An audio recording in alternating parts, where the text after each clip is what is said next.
આદરણીય સંચાલક શ્રી, શિક્ષકગણ તેમજ વાલા બાળમિત્રો, આજે હું તમને એક સરસ મજાની વાર્તા કહેવાની છું.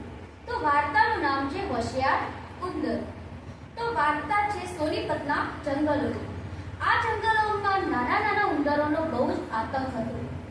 તેમાં એક ઉંદર નાનો હતો, પણ એ બહુ જ ચતુર અને ચાલાક હતો. તે પોતાની બુદ્ધિથી મોટા મોટા જાનવરોને બુદ્ધુ બનાવતો હતો અને એ એની ચતુરાઈથી દરેક કામ કરતો હતો. એક સમયની વાત છે. ઉંદરને વરુ સામેથી મળે છે એટલે વરુ ઉંદરને કહે છે, શું વાત છે, આજે તો મારું ખાવાનું મને સામેથી મળી રહ્યું છે.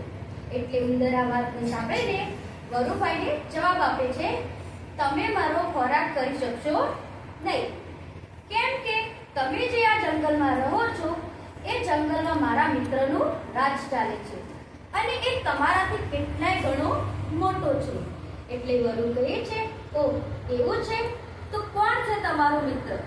એટલે ઉંદર કહે છે, મારો જે મિત્ર છે એ તમારાથી ઘણો મોટો છે અને એ આખા જંગલમાં રાજ કરે છે. અત્યારે મારે મોડું થાય છે, મારે મારા મિત્ર સિંહ સાથે જરૂરી મીટિંગ છે, મારે એમની જોડે જવાનું છે. એટલે વરુ તો સિંહનું નામ સાંભળીને ભાગી જાય છે. આ રીતે ઉંદર બધાને બુદ્ધુ બનાવતો. થોડા દિવસ પછી એક ઝાડ ઉપર કાગડો બેઠેલો હોય છે અને એ કાગડો ઉંદરને જોવે છે. ત્યારે ઉંદરને કહે છે કે આ ઉંદરને તો મારે ખાવો જ પડશે, કેમ કે આ ઉંદર દેખાવમાં મોટો હતો. એટલે આ વાત સાંભળીને ઉંદર ગભરાઈ જાય છે, છતાં પણ એ એની નીડરતાથી જવાબ આપે છે અને કાગડાને કહે છે, જો તમારે મારું ભોજન કરવું હોય તો તમારે મારા મિત્ર બાજ સાથે કળવું પડશે.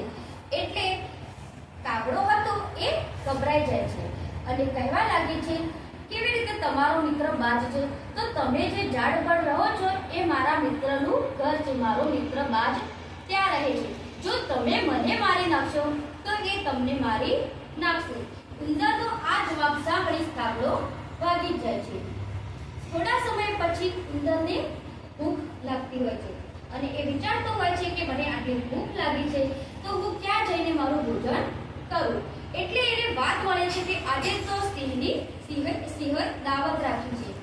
એટલે એ તો રસ્તામાં ચાલતો જાય છે અને સિંહની ગુફા આવે છે. ત્યારે સિંહની ગુફા ઉપર પહેરો ભરતું એક શિયાળ દેખાય છે. એટલે ઉંદર તો ગુફામાં જવા લાગે છે, પણ શિયાળે ઉંદરભાઈને રોક્યું અને શિયાળ કહે છે કે તમે ક્યાં જાઓ છો? એટલે ઉંદર કહે છે, આજે મારા મિત્રને ત્યાં દાવત રાખી છે કે હું ત્યાં આવ્યો છું. એટલે શિયાળ કહે છે, ઓ એવું છે, તો તમારા મિત્રએ તમને આમંત્રણ તો આપ્યું જશે. એટલે ઉંદર કહે છે, ભલા માણસ, મિત્રતામાં આમંત્રણ ના હોય, એ મારો પરમ મિત્ર છે. એટલે શિયાળે કહ્યું, કઈ રીતે તમારો પરમ મિત્ર? વળી ઉંદર પણ સિંહના મિત્ર હોય છે? એટલે ઉંદર કહે છે, કેમ ના હોય? એક વખત મેં સિંહને શિકારીથી બચાવ્યો હતો. શિકારીએ સિંહને જાળમાં ફસાવ્યો હતો, એટલે એ જાળને મેં મારા દાંતથી તોડી હતી અને સિંહનો જીવ બચાવ્યો હતો. અને એમ કરીને ઉંદર તો ગુફાની અંદર ચાલ્યો જાય છે અને ગુફામાં જઈને સરસ મજાની દાવત જમીને આવે છે.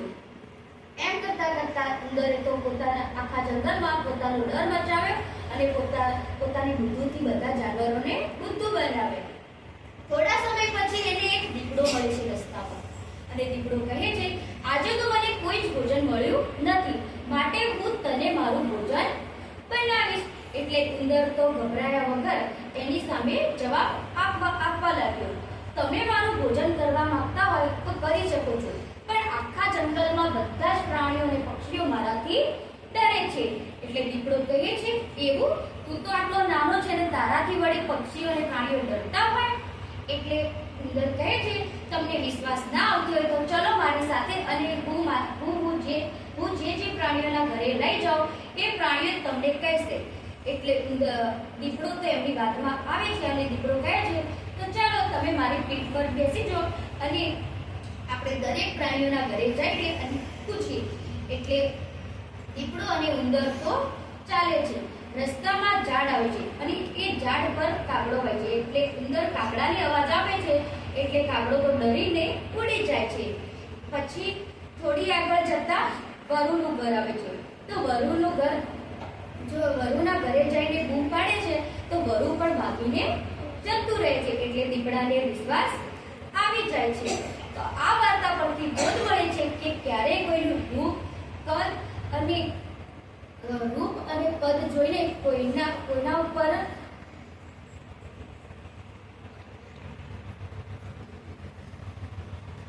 રૂપ રંગ અને કદ જોઈને કોઈએ નાના ગણવાનું નહીં. બધાને જ આપણા સરખા અને આપણા જેવા જ સમજવાના અને દરેકની મદદ કરવાની.